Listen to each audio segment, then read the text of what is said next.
Welcome to Bedtime Spooks. I'm here to share the darkest tales and eerie adventures with you. If you enjoy the chills and thrills, please like and subscribe. It really helps me out and allows me to bring you more spooky content. Thank you for being here. Now, let's dive into tonight's story. The sun had just dipped below the horizon, casting the small town of Maplewood in an eerie twilight. Nestled on the outskirts of town stood an old, abandoned house that had long been the subject of local legends. Known as Maplewood House, it was said to be cursed, with whispers of strange occurrences and ghostly apparitions dating back decades. Jake and Emily, two high school seniors with a taste for adventure, decided to spend the night in Maplewood House. Armed with flashlights, sleeping bags, and a camera to document their experience, they set out just as the last light of day faded away. As they approached the house, a cold breeze rustled the overgrown grass, and the wooden porch creaked under their weight. The front door, surprisingly, was unlocked. Jake pushed it open with a loud groan, and the two friends stepped inside. The interior was just as they'd imagined, dusty, filled with cobwebs, and reeking of decay. Old furniture, covered in white sheets, added to the spectral atmosphere. Emily shivered, but Jake was undeterred. He set up the camera on a tripod, eager to capture any supernatural activity. Hours passed with nothing more than the occasional creak of the old house settling. The friends laughed, sharing ghost stories to pass the time. But as midnight approached, things took a darker turn. A sudden chill filled the room, and the temperature seemed to drop several degrees. Emily hugged herself for warmth, her breath visible in the cold air. Jake checked the camera, noticing the battery was draining at an alarming rate. "Did you hear that?" Emily whispered, her eyes wide with fear. A faint sound, like distant footsteps, echoed through the house. Jake turned off the camera and grabbed his flashlight.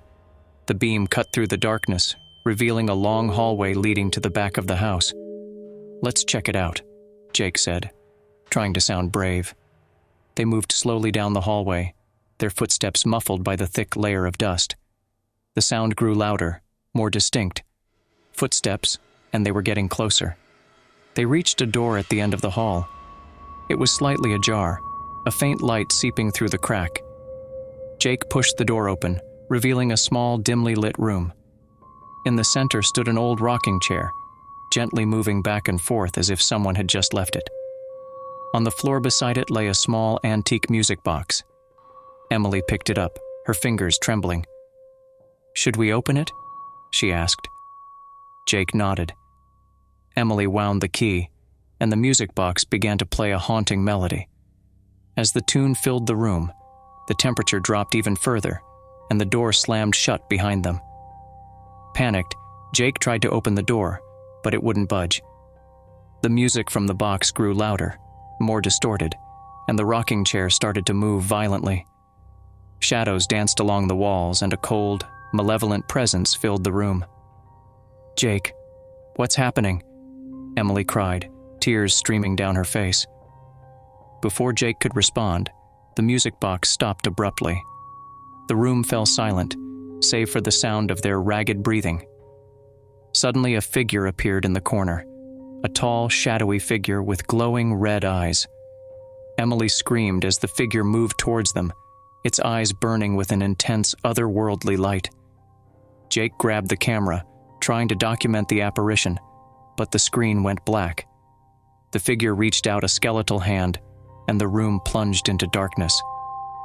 Jake and Emily felt an overwhelming sense of dread, as if the very air was being sucked from their lungs.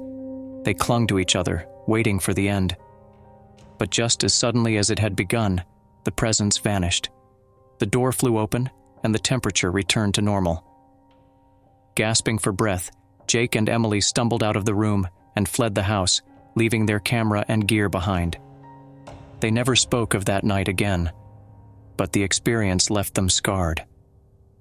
Weeks later, the local news reported a fire at Maplewood House. The once abandoned structure was reduced to ashes, leaving no trace of its haunted past.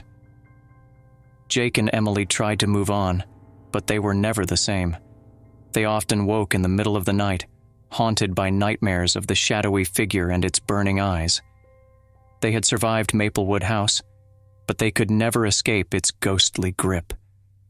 And so, the legend of Maplewood House lived on, a cautionary tale for those who dared to seek out the unknown. For some doors, once opened, can never be closed.